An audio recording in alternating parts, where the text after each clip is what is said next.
All right, everybody, we made it to the last session of Difficult Things. This is a module of the MARANATHA Global Bible Study wherein we are grappling with the difficult things of the gospel so that we can do difficult things in light of the gospel.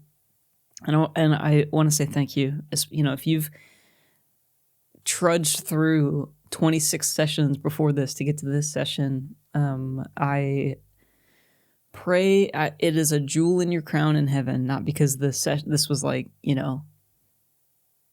whatever kind of, like, when we talk about endurance, maybe getting through this series was maybe you cultivated endurance, and that maybe that endurance be a jewel in your crown in the ages to come. So, this is our wrap-up session, and I am just going to read a couple things that I find encouraging and then tell you a story, and then we'll close, and that's the end of Difficult Things. I want to start with an essay that Dr. Ralph D. Winter wrote called Reconsecration to a Wartime Lifestyle. I believe he wrote this in the early 90s. You can find it online. We'll have the link for it in the notes. And he, at the top of it, he has a photo of the Queen Mary, a ship that was a luxury liner in peacetime and then was transformed in wartime for the war, for World War II. And so you don't see the photo right now, but it's a ship, right? It's a steamliner. And he says, the Queen Mary lying in repose in the harbor at Long Beach, California is a fascinating museum of the past, used both as a luxury liner in peacetime and troop transport during the Second World War. Its present status as a museum, kind of gives you a unique glimpse into these two eras in the life of the ship. Because the ship is 3 football fields long, and you have this, he calls it a stunning contrast between the lifestyles appropriate in peace and the lifestyle appropriate in wartime. On one side of the partition, you see the dining room reconstructed to depict a peacetime table. This peacetime table setting that was appropriate to the wealthy patrons of a high culture for whom a dazzling array of knives and forks and spoons held no mysteries. So that scene in Titanic where Leonardo DiCaprio comes in and he's having dinner in first class and he's like, gosh, there's like 18 forks. I don't even know where to start. And Kathy Bates is like, just start from the outside and work your way in. He's saying, the Queen Mary has the luxury, like replicating what it was before the war in peacetime. This luxury liner looked like that. It looked like the first class dining hall on the Titanic. But, I love the way he puts this. It was the setting that was appropriate to wealthy patrons of high culture for whom a dazzling array of all this cutlery held no mysteries. They were well acquainted with this just extravagant, maybe even silly, but extravagant lifestyle. On the other side of the partition, you have the evidences of wartime austerities that are in sharp contrast. One metal tray with indentations replaces 15 plates and saucers. Bunks 8 tiers high explain how the peacetime capacity of 3,000 passengers gave way to 15,000 troops on board in wartime. Right, so you have these big, spacious cabins, like king-size bed. When you pull that out, you can shove in 8 bunks. So 3,000 becomes 15,000 in wartime.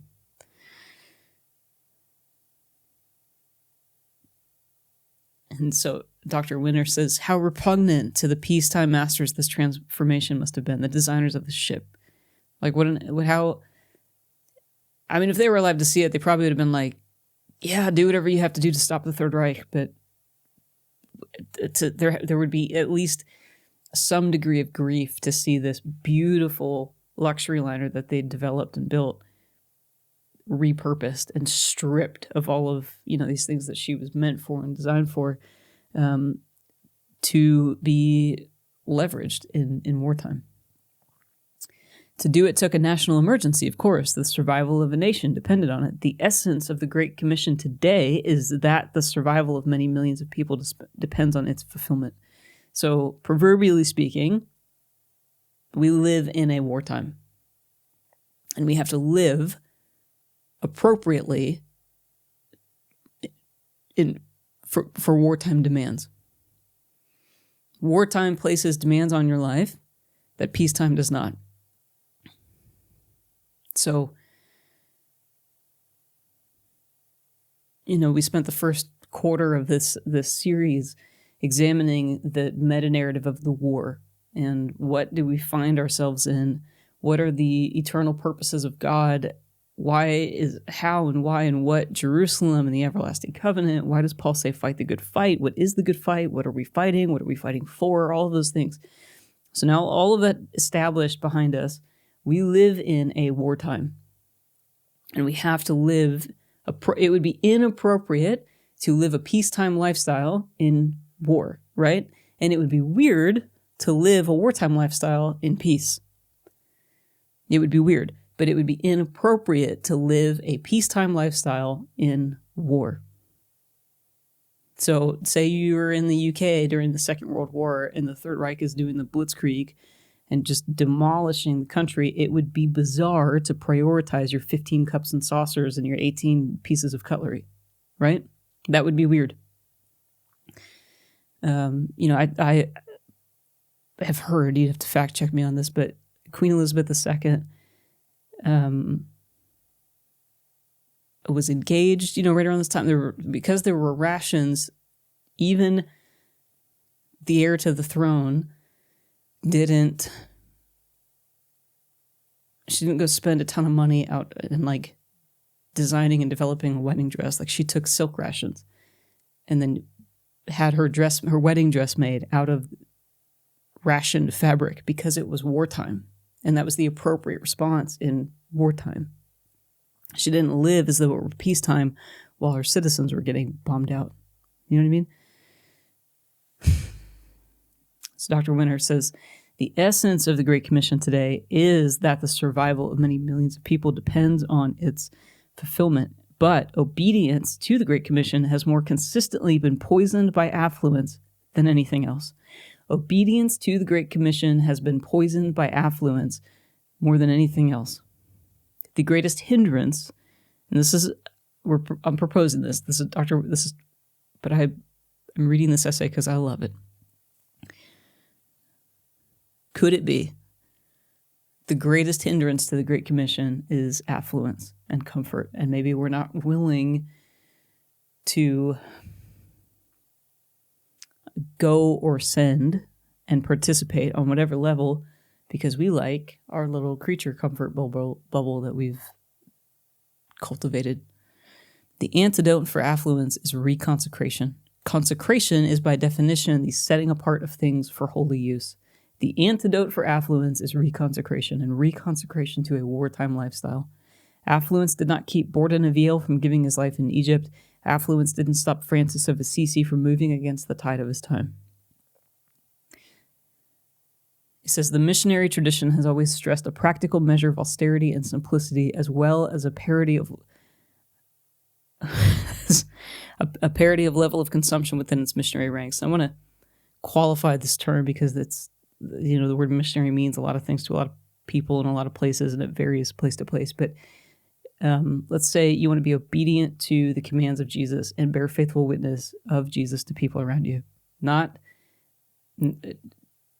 on no level is a disciple of Jesus responsible for converting somebody else to become a disciple of Jesus. And it would be inappropriate to try to convert anybody. We bear witness, we exalt the worth of Jesus, and we shepherd and disciple people who respond to the invitation to the beauty and worth of Jesus. But we don't convert, we don't manipulate, we don't do weird controlling things. We bear witness and we serve and we wash feet. That's what we do.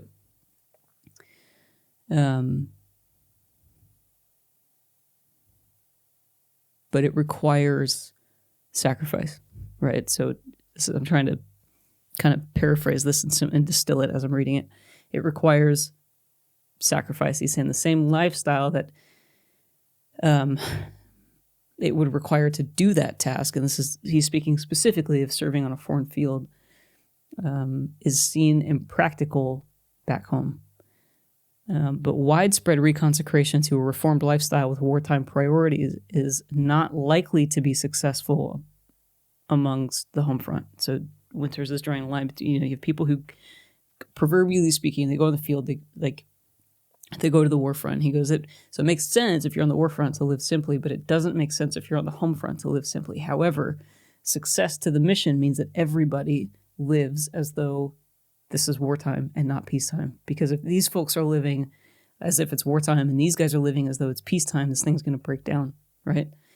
But if we all live like it's peacetime, then these guys are just over here, right? But if we are all war front, home front, living as though it is wartime, then we have the appropriate priorities and lifestyle for the moment of history that we are in. But he's saying, here's our hindrances, right? He's saying affluence is the biggest hindrance. If we think the Great Commission is impossible to fulfill, or if we think the problems of the world are hopeless, or conversely, that they could just be solved by politics and technology, meaning I don't actually have to participate, I don't have to go as a witness of the gospel, I don't have to send, I don't have to support, I don't have to sustain.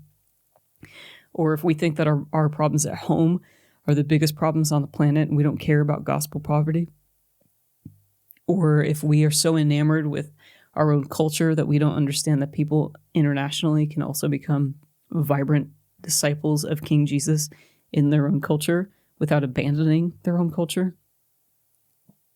Or if we think, we as modern believers, if we think that God's sole concern is the blessing of our own nation, we're going to stay in our own nation. We're going to prioritize the affluence and prosperity and blessing of our own nation. And he gives a few other examples, but equally he says, if we don't understand that he who would seek his life will lose it, if we live in this backwards prioritization of our own prosperity and affluence as if it were a peacetime era, then the Great Commission is going to break down. Now, hear me. This gospel of the kingdom shall be preached in all the earth as a witness. Matthew 24:14. The Lord is really good at getting his own job done, but he has brought us into the story. And I don't want to stand before the Lord and go, yeah, I abdicated my participation in it because I thought that my things that I cared about were more important than the things that you said that you cared about. I don't want to do that. So I'll leave that with you. You figure out how you want to throw in on this. But I want to, if this is wartime, I want to live as though it's wartime. I don't want to live as though it's peacetime. And I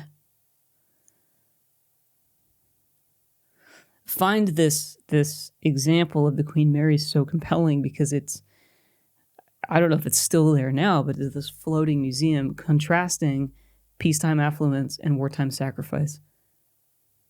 And we live in an era of, this isn't peacetime, right? The Son of Man came to seek and save that which was lost. Go ye therefore and make disciples of all nations, teaching them to obey everything that I have commanded you, because he is coming on the clouds and he will judge the living and the dead. We are in a present evil age. He's going to end the present evil age and usher us through the regeneration into the restoration of all things. We are not in peacetime. We are waiting for the Prince of Peace to inaugurate the kingdom of peace and bring an end war from Jerusalem all the way to the ends of the earth. And we're going to melt down our swords into plowshares and have actual peacetime. The Roman Empire was pursuing Pax Romana, pursuing world peace, but in a humanistic way, because we need God to pull this thing off. It would be inappropriate to live as though we have the peace we desire when the Lord returns before the Lord is returned. We don't have that kind of peace. This is wartime. We need to live as though it's wartime. Hey guys, I trust that you're enjoying the teaching. Wanted to interrupt very briefly just to extend the following invitation. If you've benefited from, if you've been edified by the teaching that we share with you all, we're asking you to prayerfully consider becoming a regular $5 a month supporter. The foundation for everything that we do here at Frontier Alliance International is to lay foundations where there are none. if you resonate, if you connect with this goal of seeing the workers who are on the ground cared for, funded, provided for, in order that they can continue to share the good news, to make disciples, to spread this Maranatha message to the ends of the earth, then again, we're asking you to prayerfully consider becoming a regular supporter.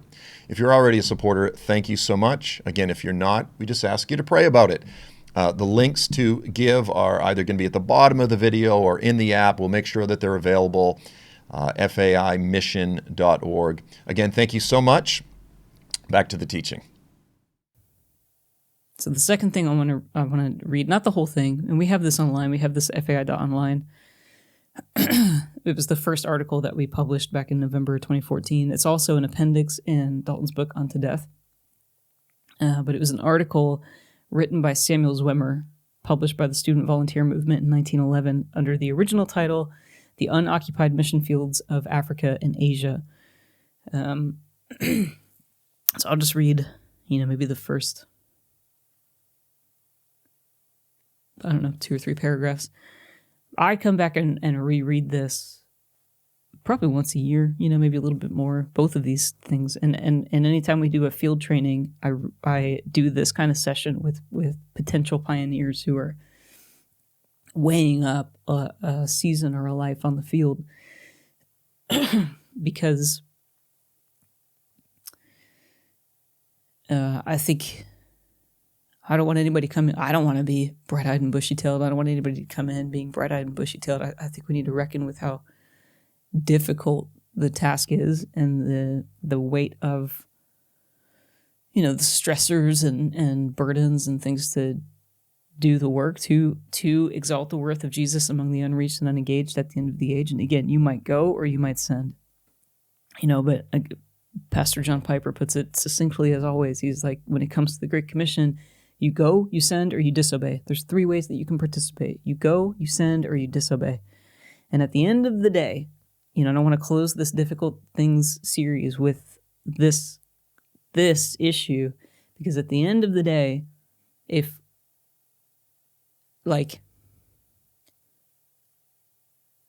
we mature, then we have an overflow. At some point, we're held responsible from the Lord. We're held responsible for sharing his name and his story, his good news of his kingdom with the people around us or with people who have not heard about him yet. And if we don't, then we're just white-knuckling the grace that saves. Now, does he need you to participate to get the thing done? No, he doesn't need you, but he's brought you into it, and he's commanded you to participate. He's commanded me to participate. So if we don't participate, we're disobedient. Which is one thing when you're immature, but when you're growing up and you're grown up, now you're accountable, right? This is the family business. The Son of Man came to seek and save that which was lost. The family business is the exaltation of Jesus. The family business is disciples who disciple, right? So if you're not discipling, what are you doing? But I want us to, this bears down on our neighborhoods, but it bears down on nations. And, when we talk about difficult things, I've said throughout this series, I think, life is hard, and diligence and obedience and fidelity to Jesus day after day after day after day after day on a forensic level with all of your, you pray, you fast, you give with your, all of the resources and time and money and the things that you have stewardship over, the way you can leverage those things for the Lord, the way he'll challenge you, the invitations that he'll bring you into matter to the Lord, and they're difficult and they're costly. Like carrying your cross day by day by day, whatever that looks like, and however he invites you into death to self is difficult, and not quitting is difficult. But as we've said, if you don't quit, you win. And he presses down on your interior life that you would love the Lord your God with all your heart, soul, and strength. And removing the hindrances from that love is a difficult journey, but it's worth it. It's painful at times, but it's liberating. And so I don't want to take away from any of that. That is a hard path. That's the narrow way. It's hard to find, and it's hard to navigate, and it's hard to stay on. It's difficult. That's a difficult thing to do. right? Wide is the road that leads to destruction. It's easy to find. It's easy to walk on. It's easy to stay on. That's easy. But we are not a people who do easy things, right? We are a people who do difficult things because we want to die without regret. And we are a people who live in wartime. And I want to live appropriately within wartime. I don't want to prioritize my own affluence and live as though it's peacetime when it is a wartime. So, Samuel Zwimmer said, the challenge of the unoccupied fields of the world is one too great faith and therefore too great sacrifice. He says, our willingness to sacrifice for an enterprise is always in proportion to our faith in that enterprise. So as Winters just said, like, yeah, the Great Commission is going to be stalwart if you think it's a lost cause, if you think it doesn't matter, if you think your problems are bigger than anybody else's, if you think your nation is more important than anybody else's, if you think your culture is better than anybody else's, if you conflate the Great Commission with your own prosperity and your own nation and your own culture, that's a problem. Yeah, then of course of course there will remain unoccupied fields because you've just white-knuckled the gospel to yourself because you think that you're better than everybody else. That's a problem. It's detrimental. It's not just immature, it's gross. But, taking Zwimmer's language, our willingness to sacrifice for an enterprise is always in proportion to our faith in that enterprise. If we think it's worth it, we'll give everything to it, right? Faith has the genius of transforming the barely possible into actuality. Once men are dominated by the conviction that a thing must be done, they'll stop at nothing until it's accomplished. He says that we have our marching orders, as Arthur Wesley, the Duke of Wellington. I don't know that guy. I don't know his story. I just know, sorry. He's quoting, we have our marching orders, as the Iron Duke said.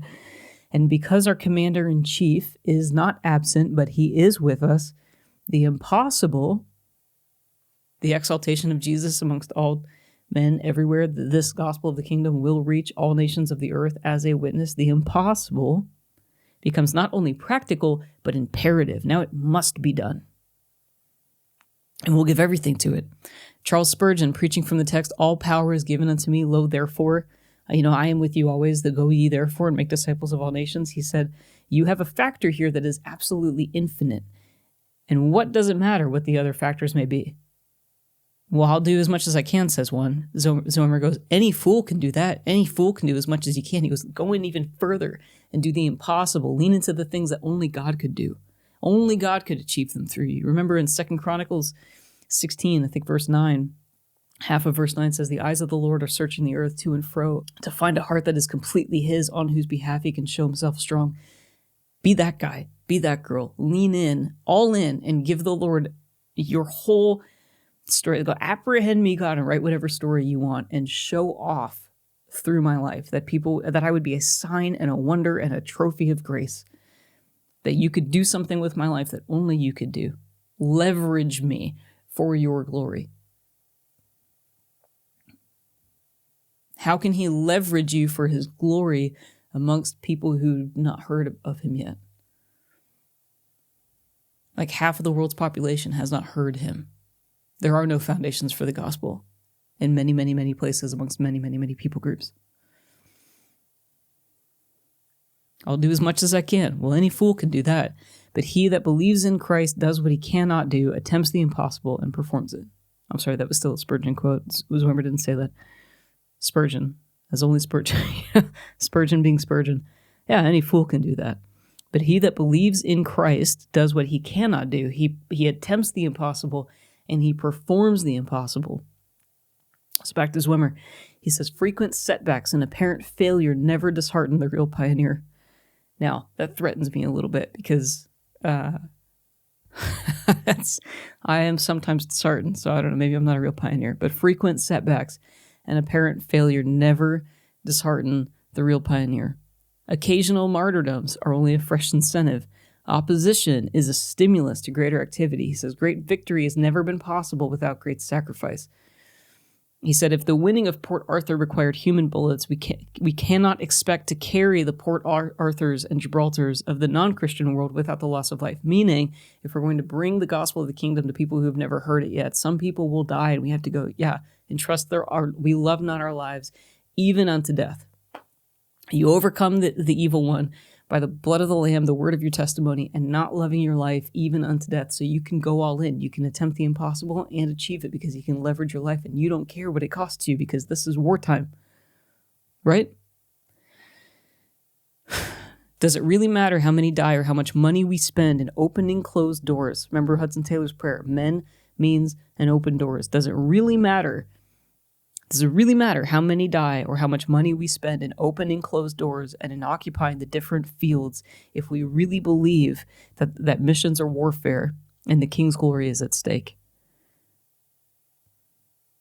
If we really believe that obedience to Jesus, to all men everywhere, to bear witness and exalt the Son of Man, that if the Son of Man is lifted up, he will draw all men to himself. But our participation in this thing is to go and proclaim his name in word and in deed, and serve people who do not know him, serve people who might even hate you, and wash feet and go low and be humble and go send or disobey, but participate somehow.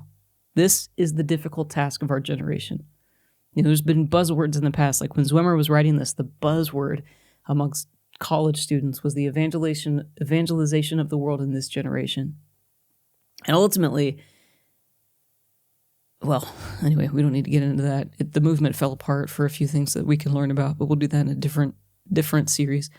Anyway, he says, war always means blood and treasure. War always means blood and treasure. Our only concern should be to keep the fight aggressive and win victory regardless of cost or sacrifice, meaning don't cower at home and live as though it's peacetime when it's wartime. The unoccupied fields of the world must have their cavalry before they have their Pentecost. And he quotes Raymond Lull, the first missionary to the Muslim world. And again, Raymond Lull, you know, again, missionary is a new one. It just means a lot of things in a lot of places to a lot of people. And I'm uploading this to the internet. I'm only using the word because this is what Zwemmer wrote 110 years ago.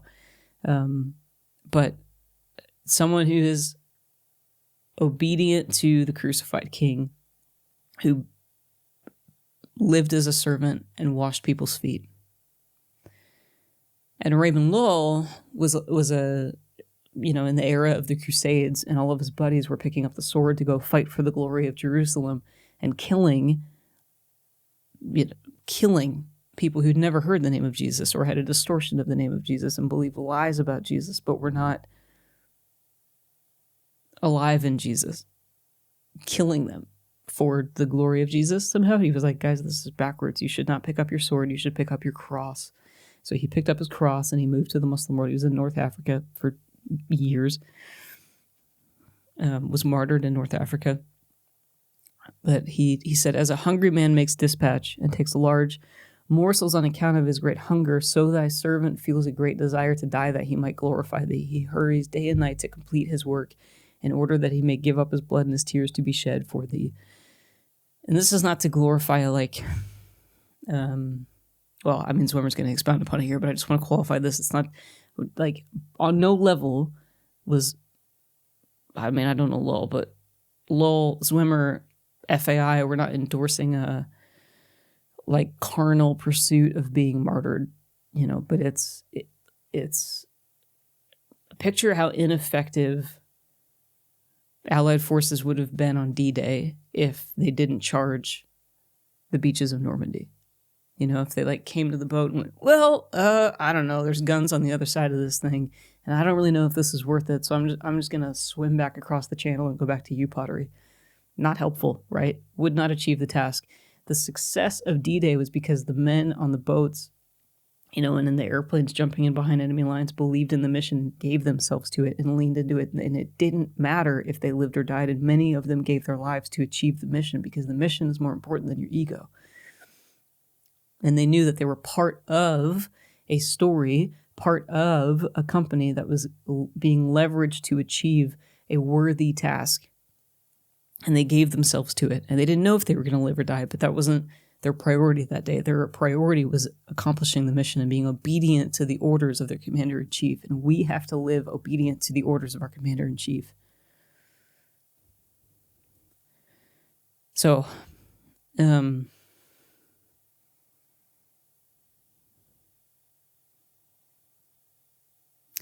unoccupied fields of the world await those who are willing to be lonely for the sake of Jesus. To the pioneer, the words of our Lord Jesus, King Jesus, to the apostles when he showed them his hands and his feet come with special force. As the Father has sent me, so I have sent you. He came into the world, and it was a great unoccupied field. He came unto his own, and his own received him not. He came, and his welcome was derision. His life was suffering, and his throne was the cross. As he came, he expects us to go. Suffering, derision, cross. We must follow in his footprints. And the pioneer, in overcoming obstacles and difficulties, has the privilege not only of knowing Jesus and the power of his resurrection. We've gone through Philippians 3 the last few weeks. But also something of the fellowship of his suffering for the people of Tibet or Somaliland, Mongolia or Afghanistan, Arabia or Nepal, the Sudan, wherever he may be called to say with Paul, now I rejoice in my sufferings with you, for you, and I fill up what is lacking in the afflictions of Jesus. What is it but the glory of the impossible? The glory of the impossible. Who would naturally prefer to leave the warmth and comfort of hearth and home and the love of family to go after a lost sheep whose cry we have faintly heard in the howling tempest? Yet such is the glory of the task that is neither home ties nor home can hold back those who have caught the vision and the spirit of the great shepherd who goes after that one sheep that you can hear just barely over the storm. Because the lost ones are his sheep and he's made us his shepherds and not his hirelings, we must bring them back. And although the road be rough and steep, I go to the desert and find my sheep. This is Dwimmer. He goes to the desert. He went to the desert to find the sheep. And then he quotes Dr. Forsyth, who says, there's nothing finer nor more pathetic to me than the way in which these pioneers unlearn the love of the old home, die to their native land, and wed their hearts to the people they have served and won, so they cannot rest in England, but must return to lay their bones in these foreign fields where they've spent their lives in Jesus. How vulgar the common patriotisms seem beside this inverted homesickness. How vulgar the common patriotisms seem beside this inverted homesickness. May that we all, whether you're assigned to a foreign field or not, live in a wartime spirit with an inverted homesickness, seeking a city not made by human hands, but whose builder and maker is God, living for the joy set before us, which is the reign of Jesus unto the restoration of all things. How can you leverage your life right now in this age for that? So here's the story I'll close with. There was a man named William Borden, a young man named William Borden. He was born in November of 1887, so he's born a century before I was, just give or take. But maybe pretend like he was born in the 80s. His dad had made a fortune mining silver out in Colorado. He's the middle of 3 kids. But his mom became a Christian in 1894 and started bringing him to church and Bible classes, and it just got a hold of him.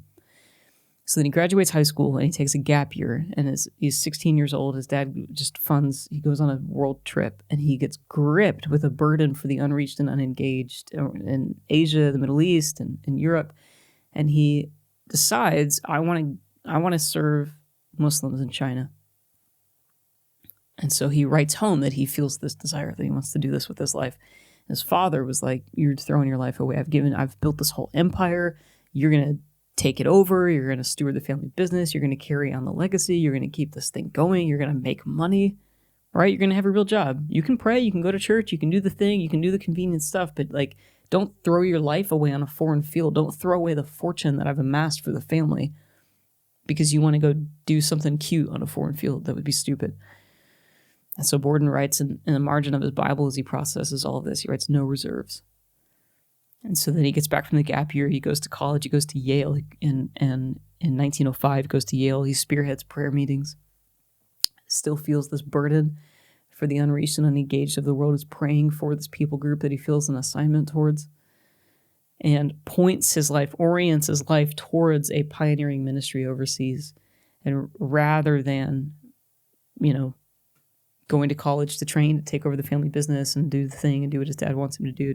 And this is creating collision in his family because his father thinks it's a stupid idea. And he writes, no retreats. I've made this commitment. I'm not going to retreat. I'm going in this direction. So then he goes to Princeton, goes to grad school in Princeton, and graduates in the class of 1912. And on December 17th, 1912, he sails for Egypt so that he can go learn Arabic and study in Cairo to prepare to go serve Muslims in China.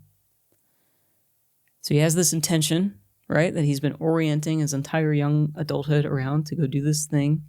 And he goes, to do it well, I need to train. And I'm going to train in Cairo. So and his dad thinks this whole thing is stupid, right? But no reserves, no retreats. I'm going to go all in. And I'm not shirking back. No reserves, no retreats. And then he gets to Cairo. He's going to study. He's getting ready to go to China. And he contracts spinal meningitis. And he dies alone in a hospital bed in Cairo. Never did the thing that he had set out to do. But as he's in his hospital bed, he writes, no regrets. No reserves, no retreats, and no regrets.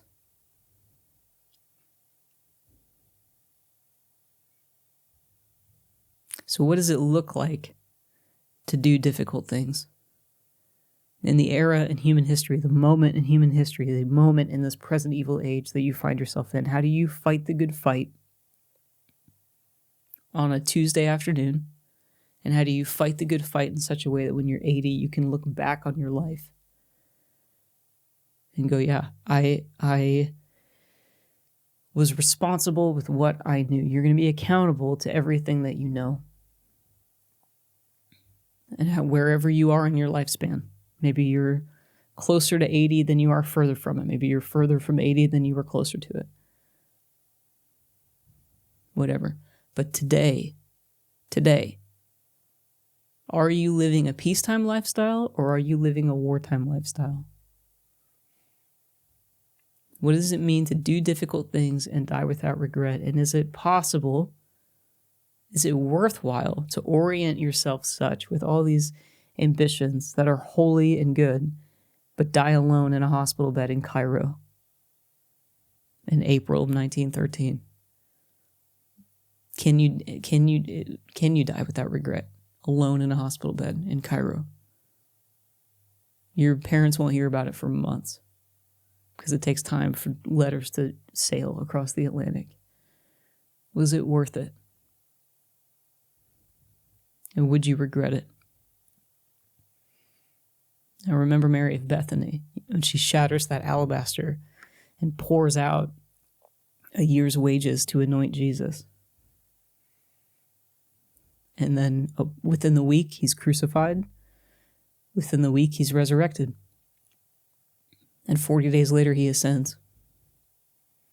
And years and years and years and years and years later, Mary of Bethany is still alive, but doesn't have the money that she would have had because she poured it out on Jesus. Doesn't have the resources that Mary of Bethany lived a wartime lifestyle. She did not live as though it were peacetime. And I believe that woman died without regrets. So may we live with no reserves, no retreats, and no regrets until he comes on the clouds in power and glory. Maranatha.